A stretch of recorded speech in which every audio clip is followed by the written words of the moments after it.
Beatrice Briggs, Director of the International Institute for Facilitation and Change. And as I'd like to welcome you to another of our bonfire interviews.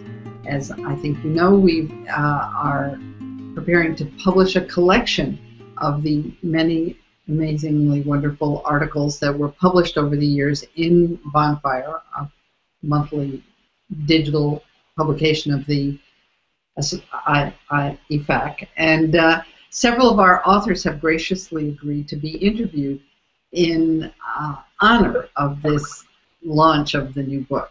Today I have the great pleasure of welcoming Lisa Heft, who has an impressive curriculum that includes a lot of international work, an aspect that I find particularly interesting. And her specialty is really facilitating participatory processes that are highly interactive and suitable for all kinds of diverse settings, you know, that kind of accommodate the diversity of the content that the context provides. So I'm looking forward to hearing a lot more about that from Lisa. Hello, Lisa. Welcome. It's a pleasure to be here. I'm enjoying dipping into thought together about facilitation and these different participant-driven processes, including the ones I specialize in, because they're slightly different in the world of facilitation, and you can use them for such productive things across culture, across discipline. So I'm eager to explore a bit with you. Likewise. Let's start by just having you tell us a little bit about how you got into this field of group facilitation. I believe I got into it before there was the word facilitation. I can say that I would have named myself a facilitator in about 1974. So that was a very new word in those years.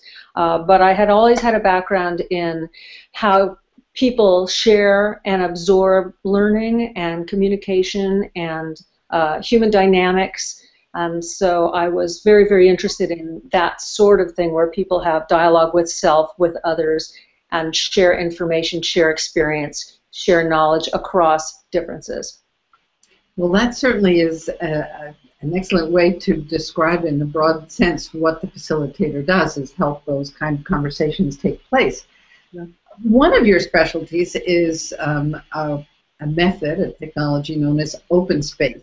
And it's one of my favorite elements in the toolbox, but I would love to have you tell a little bit, for those who aren't familiar with it, what open space looks like, what it's about. It is a participant-driven dialogue process rather than a facilitator. In some cases, the facilitator is the orchestra conductor, the guide, the universal translator, the person who draws you out and helps you think aloud or share ideas across cultures, etc.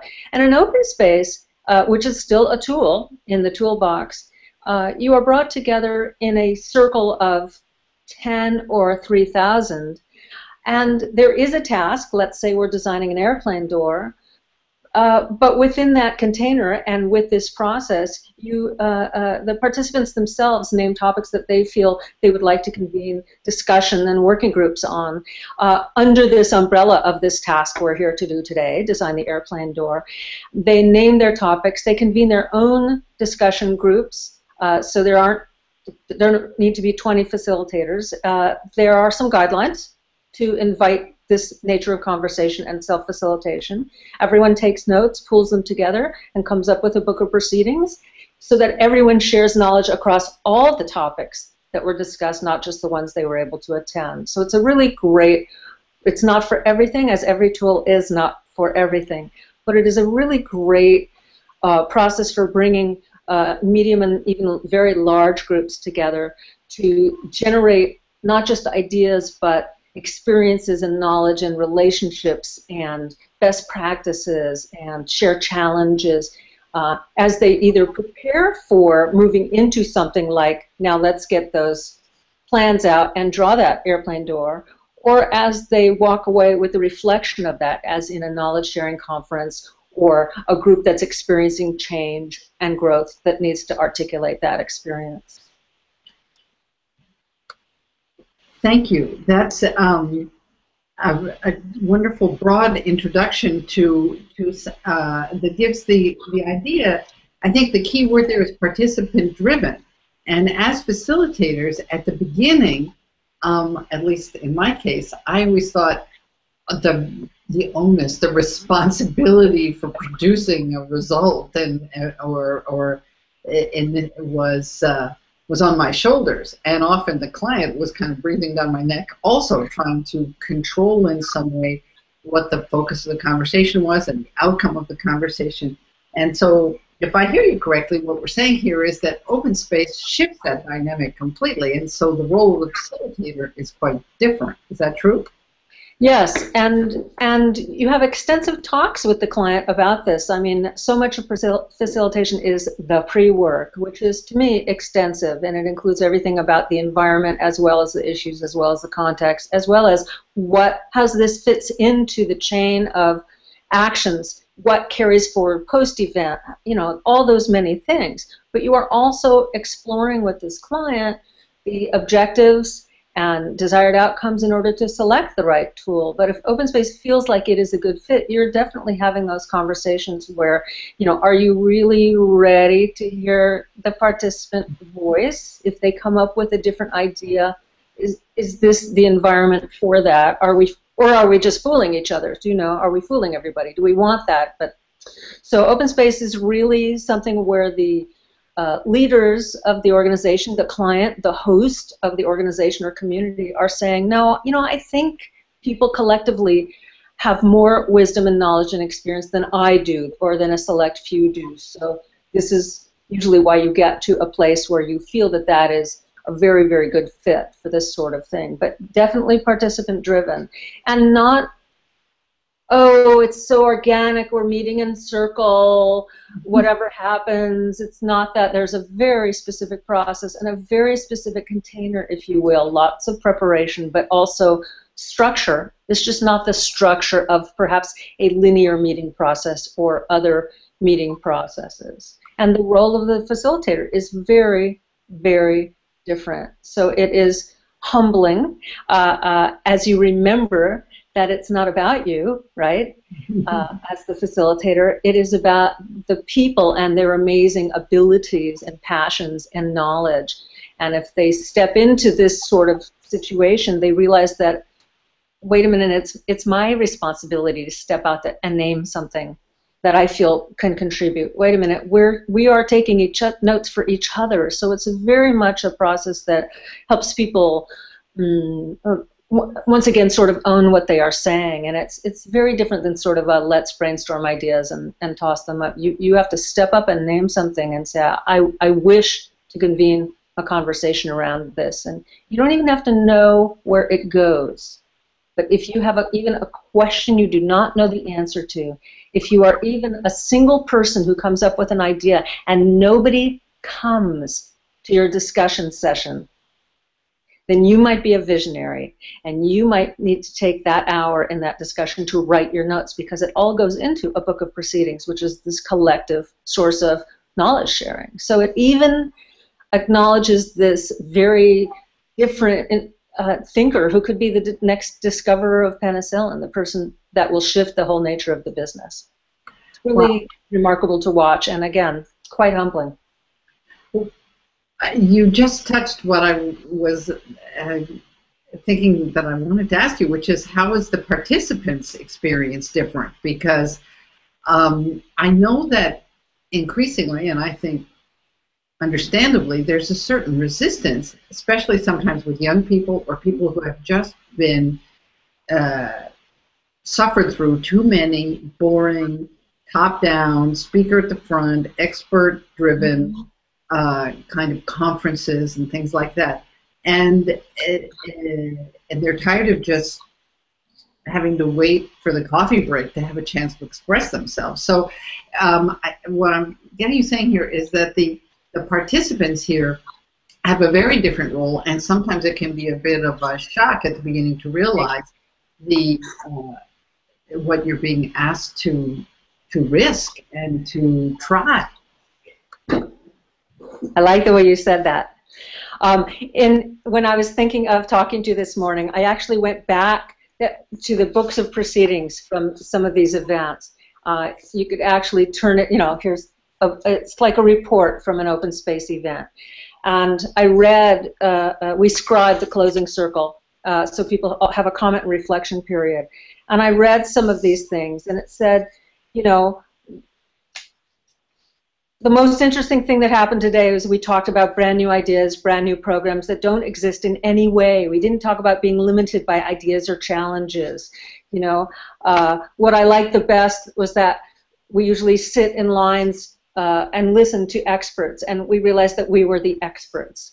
I won't go to another PowerPoint conference again, somebody said. But things like what I liked the best was that we were present with each other. There aren't even tables between these people. There are circles of chairs. We listened to each other. We made eye contact. We breathed the same air. And this was for a group that was working, Mozambicans and people from the United States and other countries working in governmental agencies that are working in HIV and AIDS work in Mozambique. And it said, we listened to each other. We made eye contact, breathed the same air. I had a sense of hopelessness in these last months, but last night I had a sense of hope that we are doing what can be done. And this is in a several-day open space where they were gathering together to decide right before budget talks, so in sort of strategic planning before budget, to decide how to spend $1 billion worth of HIV/AIDS money, policy, education, outreach, health, in Mozambique over the next 5 years. And they realized that if they went into the meeting with linear thinking, holding on to exactly the programs that they already had, that they wouldn't be changing the face of HIV and AIDS in Mozambique. And so their task wasn't building an airplane door. It was how do we spend $1 billion worth of HIV and AIDS money in Mozambique over the next 5 years and create some real change.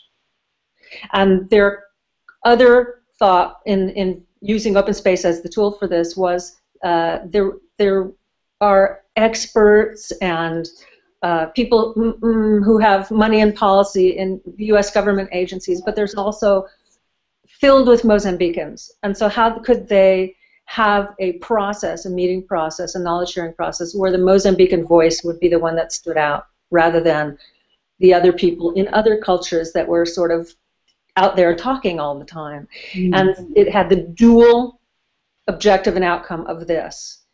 And it achieved it. Wow, how powerful. It was powerful to be part of. It really was. You mentioned a 3-day process or something, but the tool can be used in a variety of different kind of form lengths, right?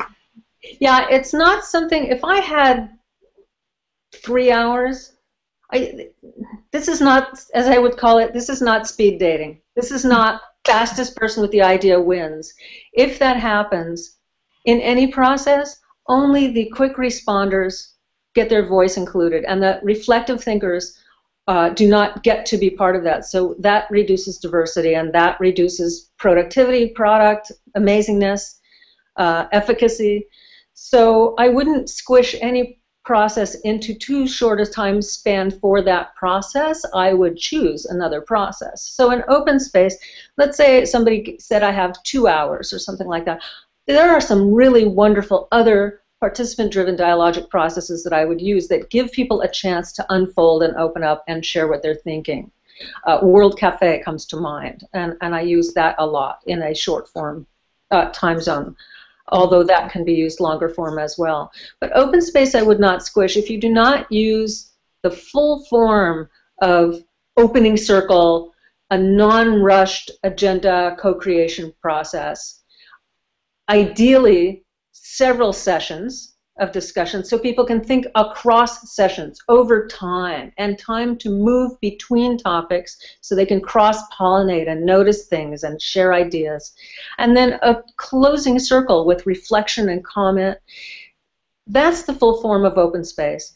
To squish it or drop one of those is changing the human dynamics of that particular process, and I just wouldn't do it. It would be doing a disservice to the overarching objectives and desired outcomes, it would shift those dynamics, and I would simply choose another process. But open space can be used for, let's say, 4 hours to a day to 2 days, maybe sometimes 2.5. And the deliverables, as I would call them, to those different length open space are different. So a 4-hour open space will give you a different set of outcomes than a full day or a 2-day open space. As you know, an overnight percolation, as I call it, is very, very good for some issues and topics and reasons, no matter what the process. So the time is part of the decision as well as choosing which process delivers. Great. I know that you've done some training in how to conduct an open space in Latin America and probably in other places. If someone's listening to this and they think, gee, that sounds really great, how do I get to learn more about this or experience it in some way? What options can you recommend? Well, the very first place, the place to begin, is Harrison Owen's book. And I mean the book, whether it's in electronic or audio form, rather than the other writings that we've all written about, including Harrison, since that book is the place to begin, because it gives you full form, it gives you the reasons why, it gives you the nuances of why our role as facilitators are very different, very. We can break this process if we insert ourselves in it differently. And that book is called Open Space Technology, A User's Guide. And it is available in several languages. It is available in audio as well as electronic for some people listening to this from certain countries. And it really gives you case studies, reasons how it was developed. And it was developed, by the way, because Harrison noticed that, you know, a conference, you see these workshops and programs, but the really very best idea sharing, the best relationship building, the best breakthrough thinking, it all happened in the coffee breaks and the hallways. And that's one of the things that inspired his open space design, as well as just thinking about how marketplaces around the world self-organize and how businesses organize. And so it's good to read that book. And then you can do open space without anybody's blessing or certification. Consciously, it is not a certificated process. It is to be shared. Knowledge is to be shared, and we in the international open space community really feel very strongly about this. So you don't need anybody's blessing to be an open space facilitator. However, if your way of learning is experiential and with others and through workshops, and then several of us do teach around the world in several different languages. We know each other. We are individuals, and we can connect you with the individual who might be in your language or your country. Great.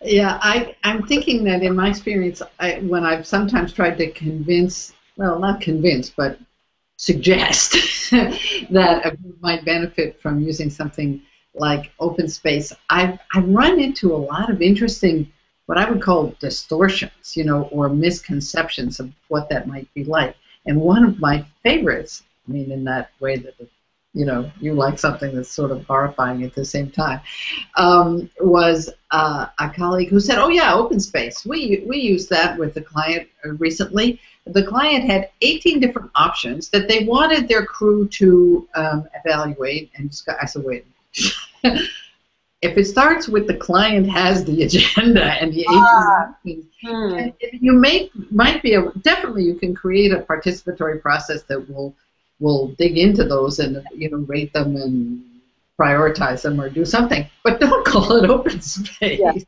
Yes. And actually, every time, is it true? Yes, it is. Every single time I've heard somebody say, you know, we tried that and it didn't work or it didn't feel right, and I said, can you describe it to me? It actually wasn't open space. It wasn't the full form.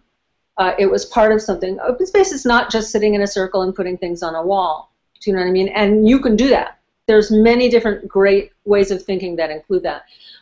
But in order to ideally call something open space, like you call a hammer, so we know which tool to pick up, it's good to reference different named tools with their names so that our clients and communities and organizations do have the same access as we do of understanding what are good fits for good process. But I've seen it not work, or I've heard that it hasn't worked because it wasn't chosen for the right reason. It wasn't the right tool. It was squished into too short a space. The facilitator inserted themselves and added more things and became a personality and tried to help, and this is really one of those absolute not for this process.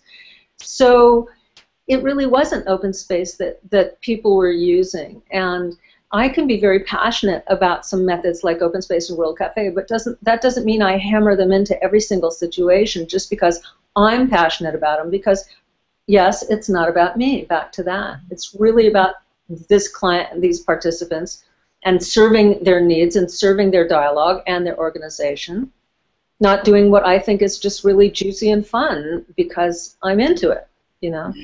So I will just well tell a client who calls me and says, we love you, we've heard about you, we want to give you billions of dollars, well, I would hope, and we really want open space, and I will still bring them back to the specific analysis about what's your objective, what are your desired outcomes, how much time do we have, as I would for any process. Sure. You know, who are these people, why them, can we invite more in the system, more people in the system to this, what's happened before, all those basic facilitator pre-work intake interview kind of questions.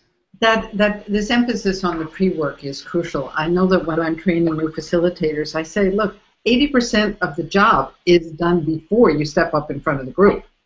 I mean, all that conversation, all that discovery or due diligence or whatever you want to call it, to really grasp who are these people, what is their issue, what are they really trying to accomplish, and what's possible. And one of the factors that you mentioned is, you mentioned the word earlier, container. And there is a physical dimension to open space, which I think is also very important. I mean, you can't do it in an auditorium with fixed seats, for sure. It's been done. Really? Yeah, you know, humans will form circles to talk to each other. They'll turn into each other to talk to each other in any situation. So there have been situations where, because we share stories internationally about what people have bumped into. And even in an auditorium, there is the possibility for turning to somebody or looking across. And so, but it's not our ideal room. We like to get a room that's at least double the size of the number of participants, like with any interactive process, even interactive training. You want room to breathe, and you want a lot of things happening in that room, like their agenda wall, their discussion areas. This has been a fascinating conversation.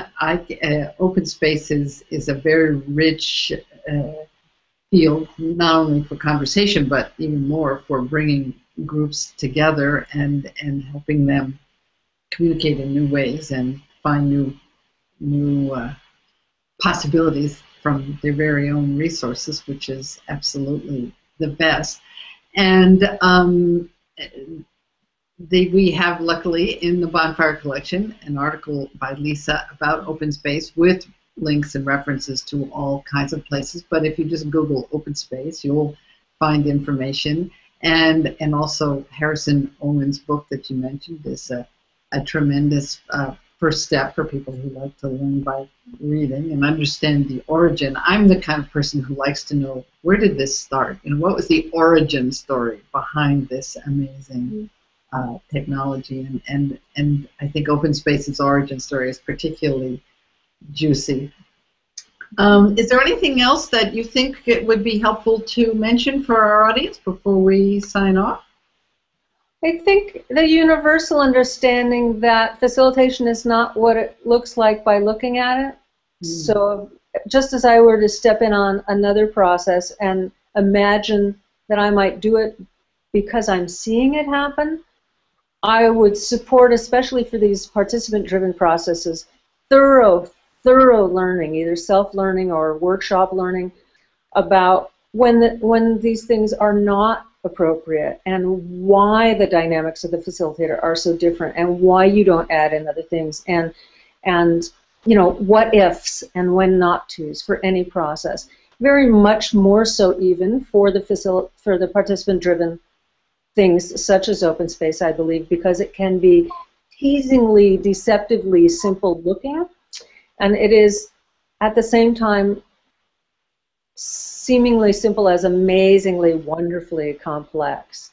And so I really recommend true learning about it rather than thinking that, oh, it's participant-driven, it's much easier. It's actually a really different sort of thing.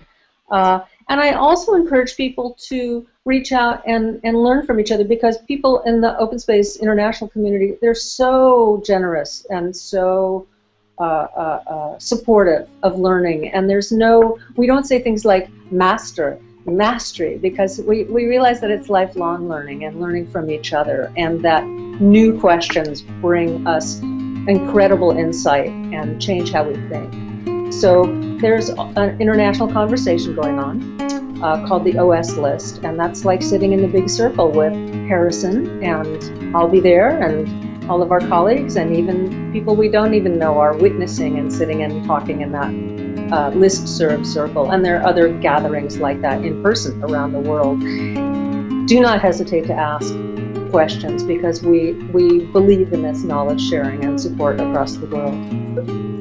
Well, it sounds like open space is truly an open process, not only when it's being used in a specific context, but in its general ethos, or the way it approaches, puts itself out there in the world.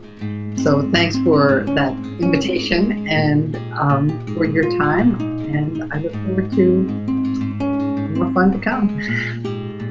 You really enjoyed that last interview, and I also hope that you're kind of hungry to have more opportunities to learn from experienced facilitators like the ones featured in this series. If that's the case, I have great news for you. The Bonfire Collection, a complete reference guide for facilitation and change, will be available starting May 12th. This compendium of useful information, written by working experts in the field, provides the practical tips and inspiration you need when you're working with groups. The material is organized into all of our favorite topics, including facilitation, effective meetings, participatory processes, conflict, consensus, leadership, and more, so you can easily find the content that you're looking for. The Bonfire Collection will provide you with answers to your questions about how to deal with the challenges of working with groups, tools for increasing group participation, and inspiration for supporting change through your great facilitation. It's kind of like having a personal coach at your fingertips. The Bonfire Collection comes in 3 formats: hard copy, e-ring notebook, ebook, and downloadable PDF. All contain the same great information, and you can get your copy of the Bonfire Collection at a special launch price if you buy before May 30th.